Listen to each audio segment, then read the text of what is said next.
All right, so that the people who aren't here understand all this as well, I did post some new notes for Unit 7. Finished them up this morning and posted those, so those are new if you want to pick up the last pieces, parts of it. And I also posted the Lab 7. Take a quick look at that. It's a very short, brief, maybe, description. There we go. Not much to do. What you're going to do is create either one of these two, either a birthday list or a Christmas shopping list. You don't have to do both. Just pick one, whichever one you want. One keeps track of people's names and birth dates. The other keeps track of what you think you might want to get them for Christmas. If you want to add, these are just my minimum required fields for a class. If you want to add more fields to it, feel free. Hold a class or define a class to hold that data. We'll see an example of that today. Put in at least 10 sample records. Each list view must include at least one text view and an image. The example I'm going to do today, I'm going to show you how to modify the list view so that you can put images in there, you can put text views in there, multiple text views. I'm going to show you how to do that.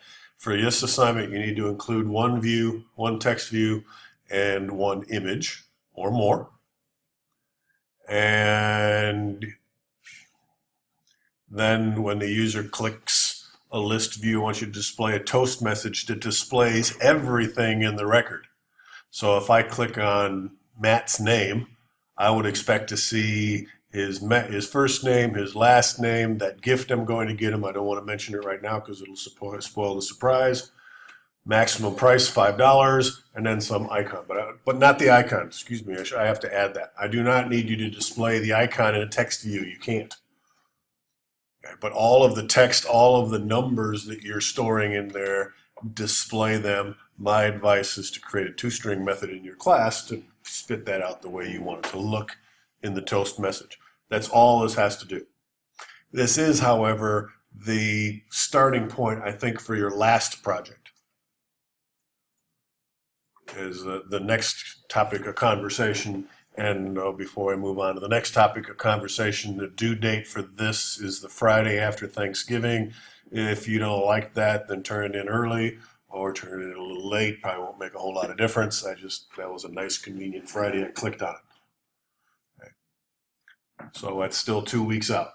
This week, all you have due is the LV, the list view lab. That's all that's due.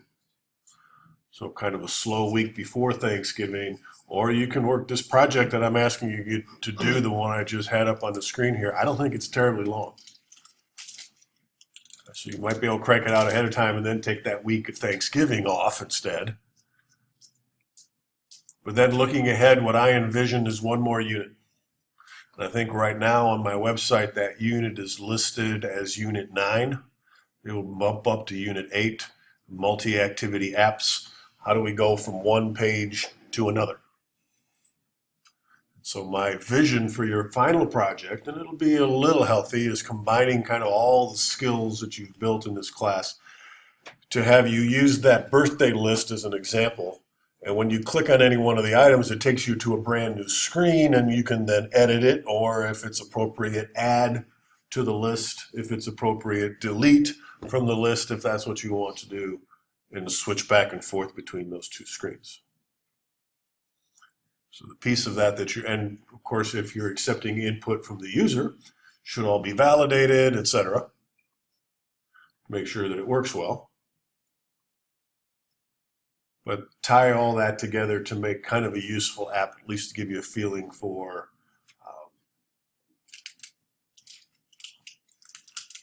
where's it going with that? Give you a feel for the kind of things that you can do. Again, this is just scratching the surface. We are not talking about XML files. And again, even your final app, when you add things to it and take things from it, it won't stick. I just don't think we're going to get that far without really busting our chops here. But there's no reason that you couldn't, if you wanted to actually make good use of your Christmas list, there's no reason you couldn't write that Christmas list to a text file. And the next time you run the app, read it again, bring it back in again. Could potentially do that. So that's kind of my game plan. One more project. This last one I said was due just after Thanksgiving. That leaves us about 2 weeks to the end of the semester for your final project. And my guess is I will not be lecturing after the, the third? I don't even know where to get the calendar here.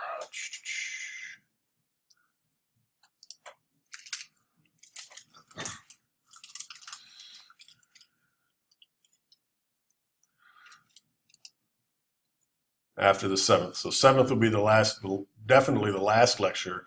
It may not even be a lecture on that day. My guess is I can get the multi-activity stuff done between the 23rd and the 30th. And then so that last week will be lab. The week after that is the last week of the semester. That'll be lab. One thing to keep in the back of your mind is the drop date for this class. Most of you are doing fine, so I'm kind of preaching to the choir, but those of you listening to the recording, at least keep it in mind. Somewhere around the 30th, if you're thinking about dropping this class, that'll be pretty close to the last drop date. I will send you an email to remind you of that when the time comes. Questions on all that? I reserve the right to change it. That's just my current plan. There's still a few weeks left. I might change my mind on some of that stuff. This XML one intrigues me. It's not real hard, and I'd like to make sure you get a little of experience. Have you done any XML in the web programming class? I don't think so. Okay, so it'd be kind of nice to get that experience, and we'll see how the multi-view apps thing goes. If that goes pretty quick, then we'll be all right. Okay, so the lab is out here. The notes are out here. I think I have the notes in a different screen. The assignment should be on Blackboard, so we shouldn't need that. If you want to follow along, I'm going to continue, first of all, with last week's example. So I'm going to use the list view sample to start with, and then we're going to switch to this custom list example because I've got a bunch of stuff pre-coded, so we don't have to spend a lot of time in class. And that's what I hope to get covered today. So just as a quick review, this app was a list view. We figured out how to stuff things into a list view. Remember, the list view is based on an array adapter. The array adapter sits between a list, probably an array list, sits between a list and the list view, does the translation, figures out what to display inside here for each one of these list items. We got that to work. I think I killed it in my running app here.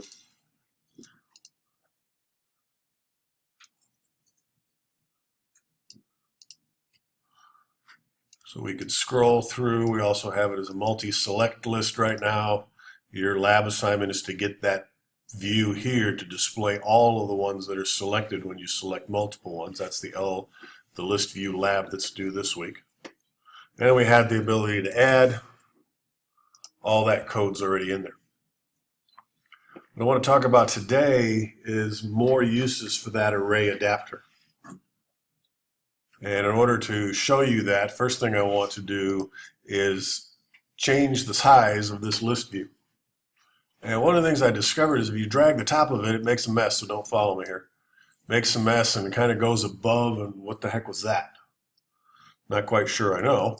If we want to make a little more room, what you need to actually do is move this down a little bit, and then it'll dock to the bottom and leave a little bit of space in between. The reason I want the space in between is in addition to this text box, I want to add a spinner control.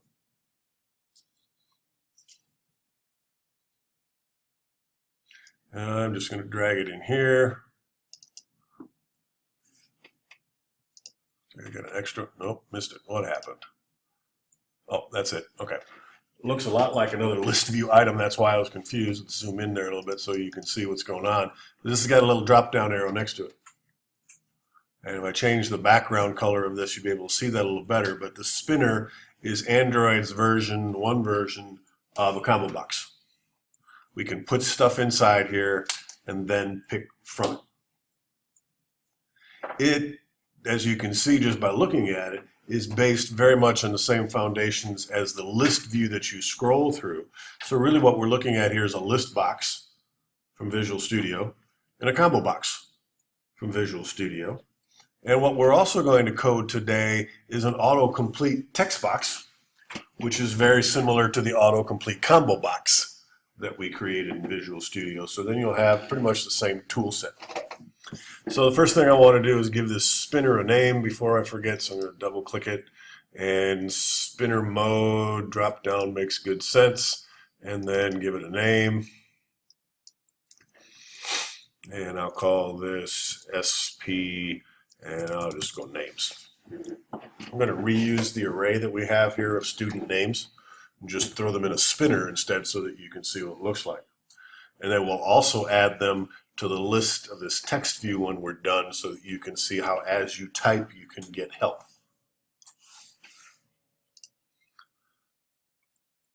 So this text view is called ET_add, edit text add. Okay, I'm sorry, I keep calling it a text view.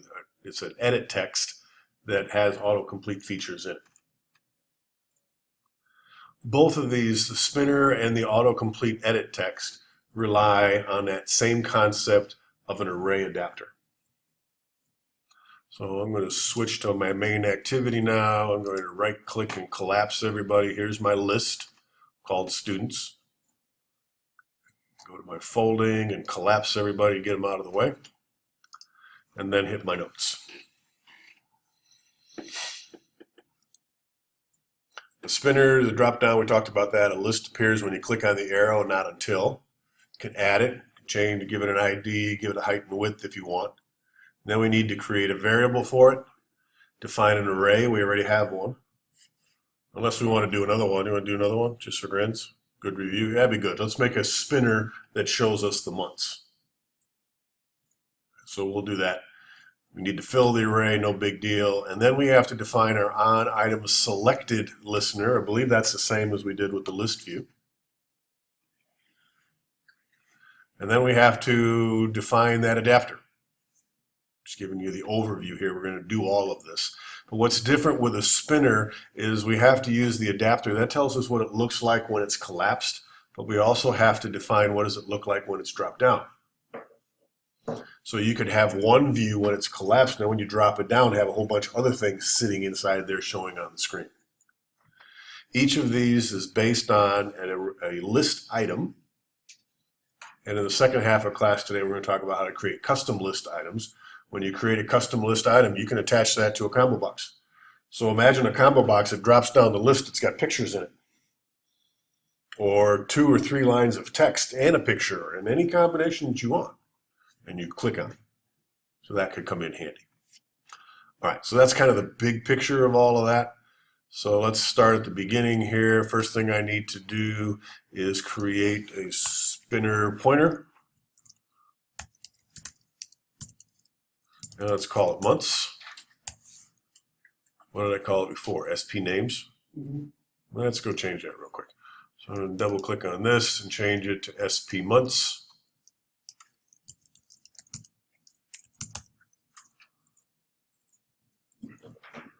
Just because I changed my mind about what I want to put in there. Then we're going to need an array of months.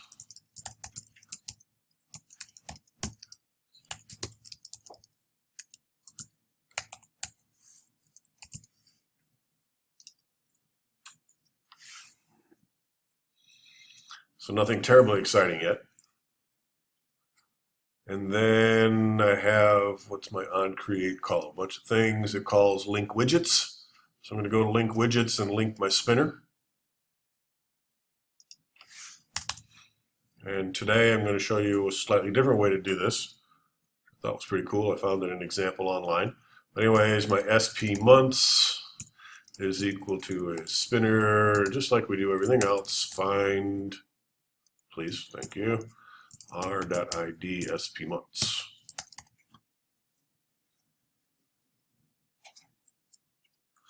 Looks like last time we set the on-item click listener for list students.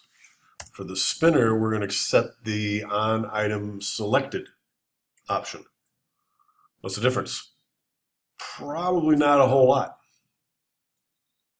But every example I found this weekend talked about using the selected one. So let's do that. The SP months dot set the on item selected listener. to this, same way I've been doing it all along. Jerry typed into this, right? Told your friend Tyler to type into this, right?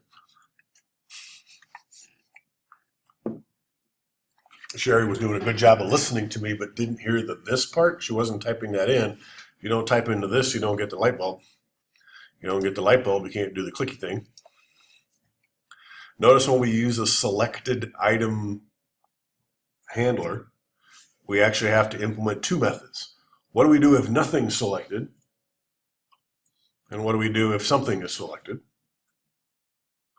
We don't need this one, but the prototype of this methods of the on-click list or on the unselected item listener says you must have it.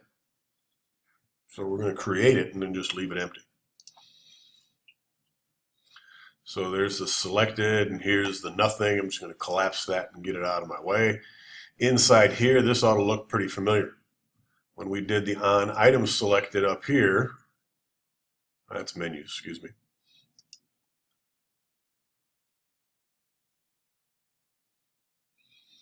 On item click, we had the adapter, the parent, the view, the position, the long, and we talked about that last time. The adapter is the list view, or in this case, it's a spinner. The view is the row that got selected. And then the position and the whatever, I think it's ID out there, are the index of the one that was selected. So down here, we could do the same kind of thing. What did I do here? I think I just had a toast message, right? All kinds of toast messages.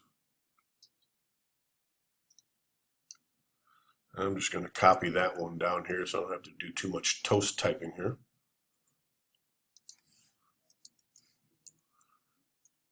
So the view is SEL. Where did SEL come from? You calculated it. Oh, I did that calculated field. Okay. Let's build the rest of my toast message here. We can just say something like you selected, and then we can concatenate whatever's in this view. But the reason I had that selected variable is in order to get what's inside that view. Remember, this is the row. And this row, in our case, is going to have some text in it. I can get that stuff. I first have to convert it to a text view.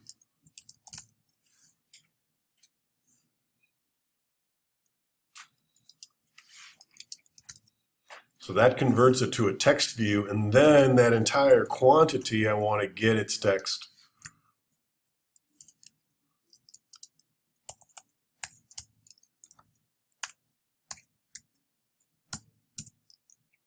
And then that has to be a two-string.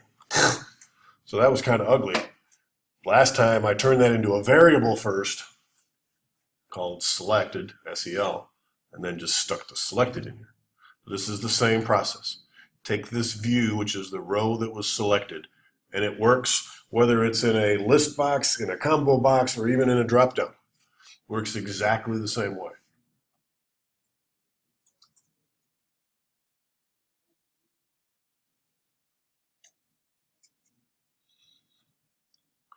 Now I still have to tie everybody together.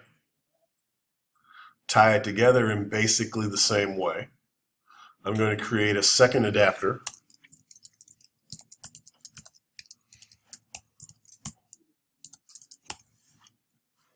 Could I use the same one? I don't think so, because they're linked to different arrays. If they were all linked to the same array, then I could potentially do that.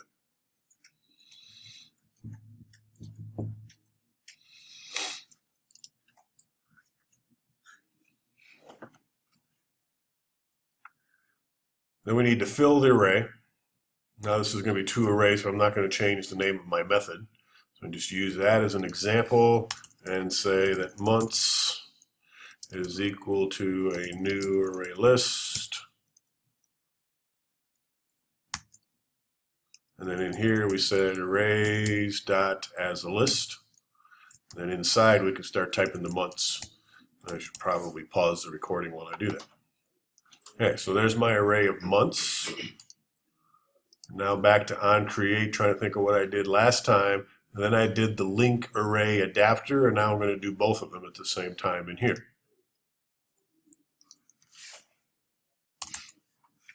I'm going to do the second adapter, which was the months adapter. It's going to be a new array adapter, just like the other one.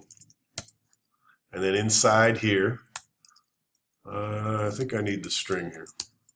Inside here, I need to designate where is it displaying, what's its context. We'll see that today.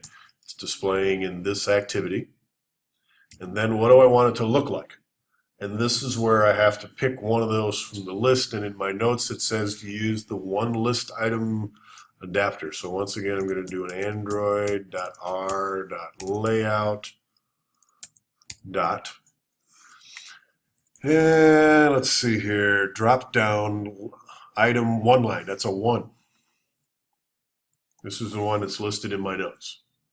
So it's a simple drop down item one line. Now there are others, but this is the one we're going to use, and then later on in the second hour today I'll show you how to create a custom one. This has got room for one line, basically one piece of text. And what comes after that, I'm looking at the example up above. Oh, the array that I want to link to that, that's months. So very similar to the way we did the array adapter before. Except every time you do these array adapters, you got to keep track of which type of array are you trying to display. And again, today I'm going to show you how to do a custom one. But which one of these do you want? Multiple choice, single choice. This one's in a drop down, so it needs a special style. And as my notes said, I also have to set the drop down view. So we did this, right? And now we also have to set the drop-down view resource. And there's another one of those things that's just like the other one, a simple spinner. Is that the one I picked? I don't think so. That's a simple drop-down. My notes say spinner. Was there a simple spinner one line?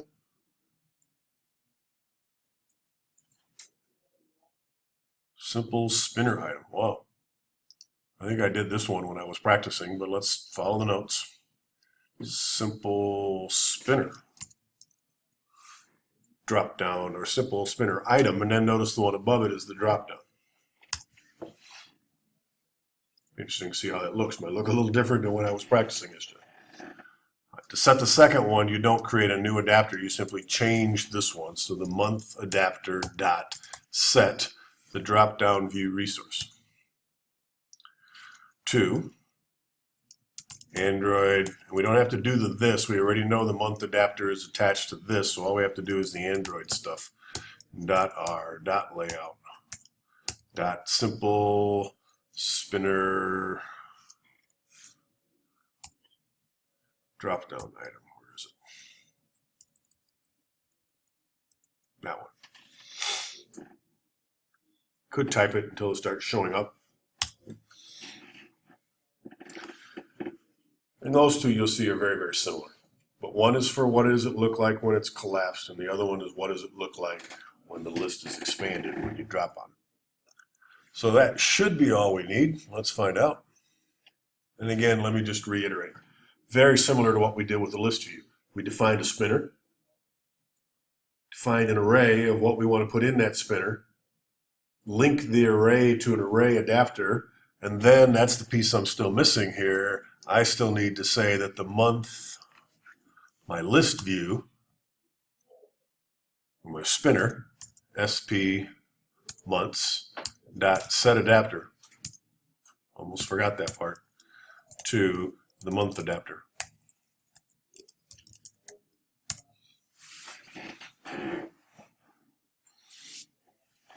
So just like we did up here, I almost forgot that step.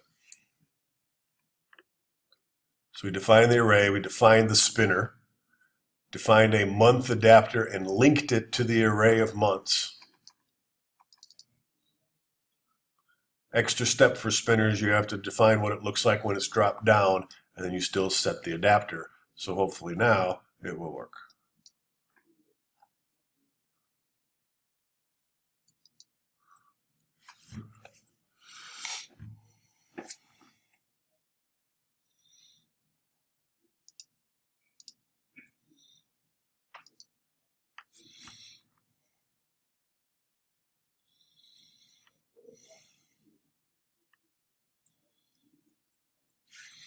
So there's my spinner. One thing to notice right away, notice that there was a toast message there.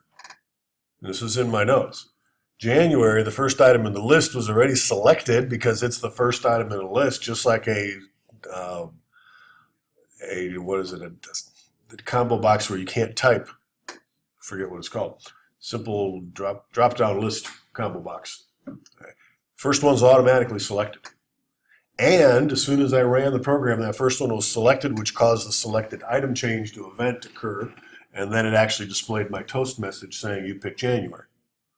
So now if I pick something else on the list, and there's the list, and I can scroll it.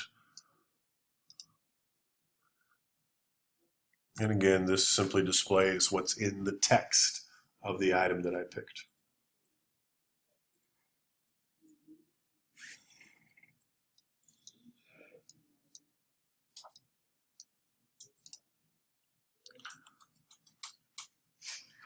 Why it shifted over like that, I don't know, but you could tweak it.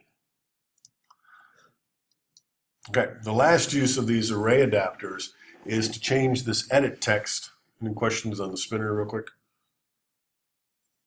Okay, is to change the edit text so that it is a predictive typing autocomplete type thing. It doesn't do the autocomplete, but it gives you a list of choices, and then you can tap on one of those choices.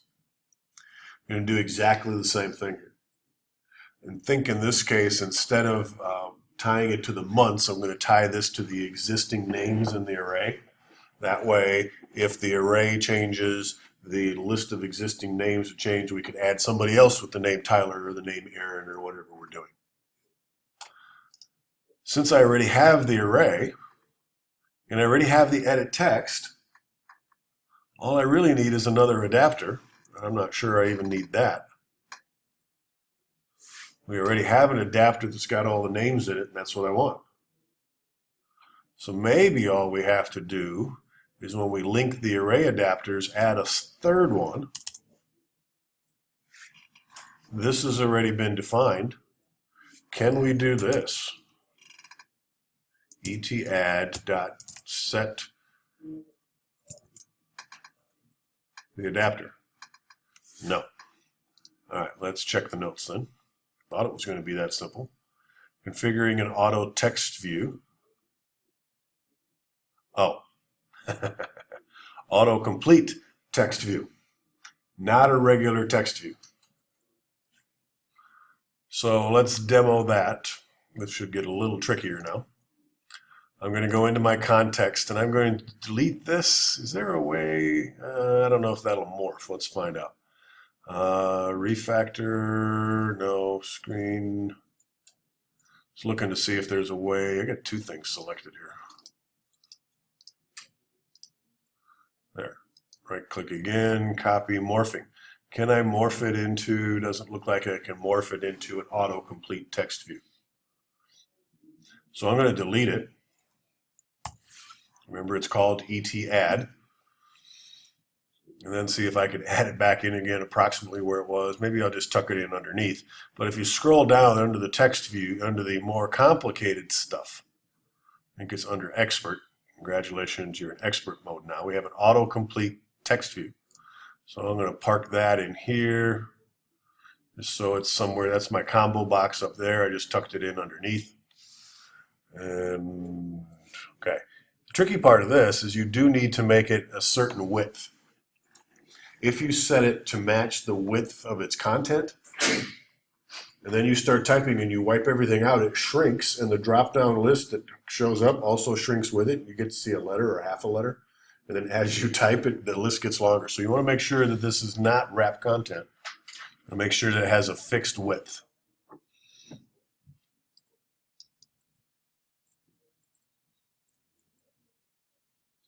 I don't see the layout width. Where'd it go?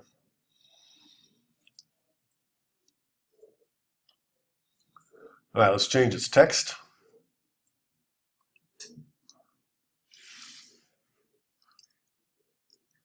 I'm going to take the text out. I think there's a hint. I haven't tried a hint. Good thing to try. Scroll up. Here's my hint.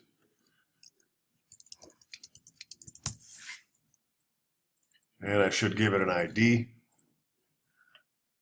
Looks like it's shrinking though, isn't it? I'm going to give it an ID, ACTV autocomplete text view. No, I'm going to call it text view add. Otherwise, all my code that I wrote for button add doesn't work anymore. As long as I call it text view add, it should be okay. And then I'm going to duck into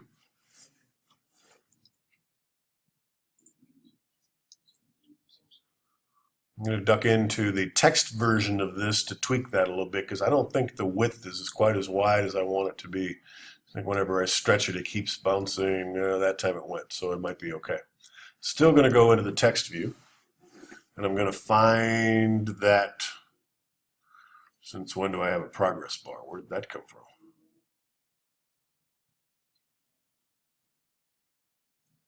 I have a progress bar called button add. Spinner button. Good thing I looked in here. That's got to be a mistake. Here's my autocomplete text view, and unfortunately it was aligned to the top of my progress bar, so I'm now going to change this to the top of the list view, list students. Okay, and we've got a width of wrap content.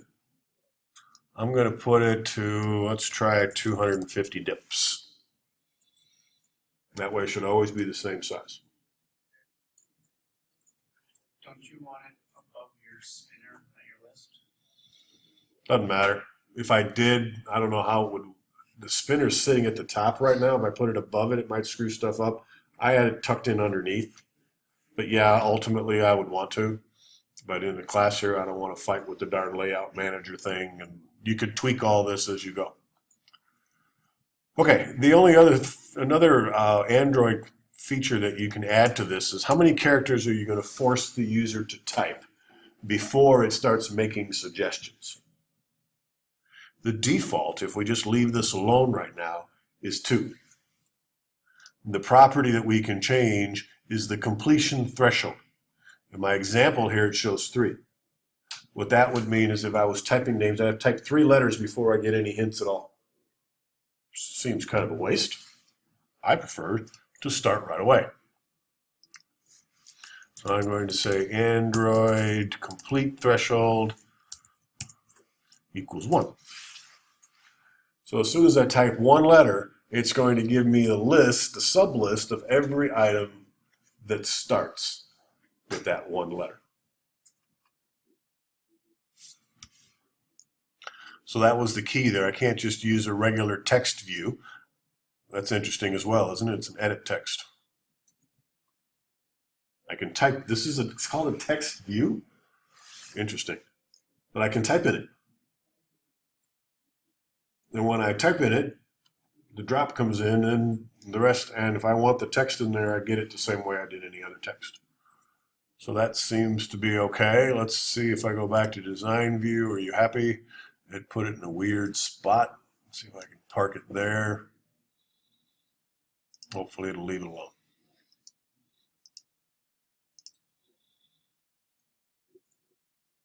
Okay, so that looks halfway decent.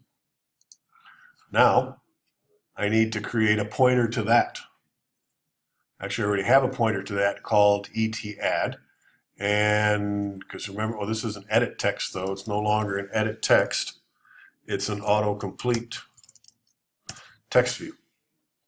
I'm not changing the name. I suppose I could. I could right click. Some of you have figured this out. Can refactor and rename it. And I'm going to call it my ACTV, what am I putting in here? Add. If I press enter, it should change all the other references to that.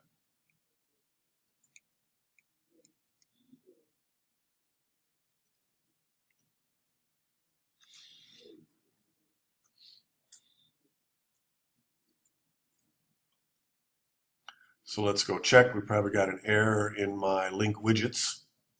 There's an error in link widgets because this is no longer an edit text. It's autocomplete text view. Now it's happy. the object on the screen, I called it ET add, kind of a goofy name. I could go change that as well, but I think I'm just going to leave it alone.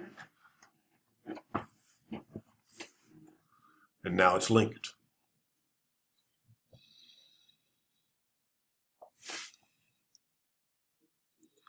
Now I created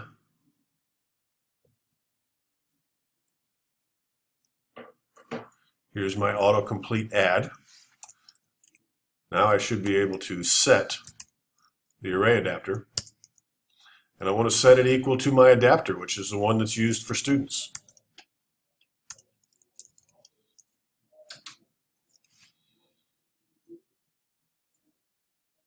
Maybe not.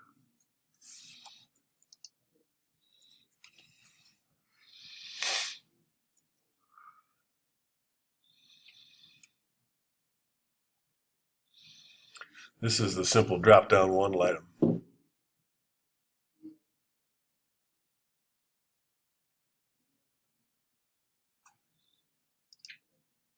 Oh, there it went. Now in this case, the drop-down has got kind of a different look to it because the problem with this adapter is that it's using a simple list item versus my notes say use that drop-down one list item. Let's be brave and give it a go, see what happens.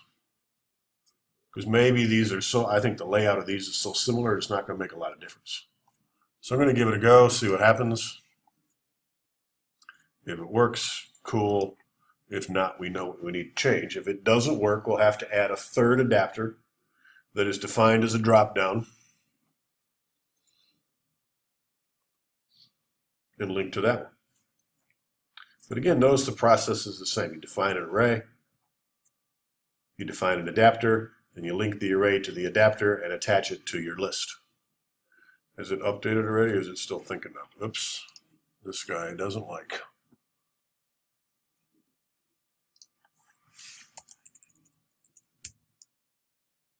SP months, TV ad.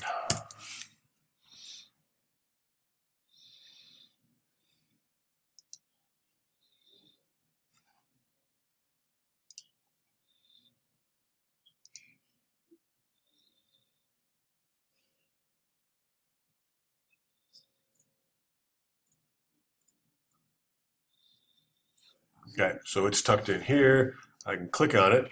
As soon as I start typing J, it lists all the people with starts with J, about A's. There's Andy's and 2 Aaron's. Notice it is not case sensitive. I want to narrow it down. I can type another one and then just keep typing, or anytime I want to, I can click on one of these. Now the thing that was weird about that, you notice the checkbox? And it might have been multi-select view, but that's another reason you might define another adapter with a different layout. But it worked. And as I back up, it keeps giving me new ones. And I don't think I'm in there yet. Nope. But very handy. This is one that I've used for my book list. I've got lots of authors that start with the same last name. Instead of scrolling through 400 authors, just type a couple letters and narrows it down for me, then just tap on the one that you want. So that demonstrates 3 different ways to use a list view. Again, all of them very similar to what we did in Visual Studio. A lot of what you do in Visual Studio you can do here. Questions? Yes, I will save this. All right, let's stop the recording there. Let's take our break a little early, come back about 10 till or so, and we'll get started on custom views. And if you want to follow along, I did give you a starter. It's on OneDrive. Download that and load it into Android Studio.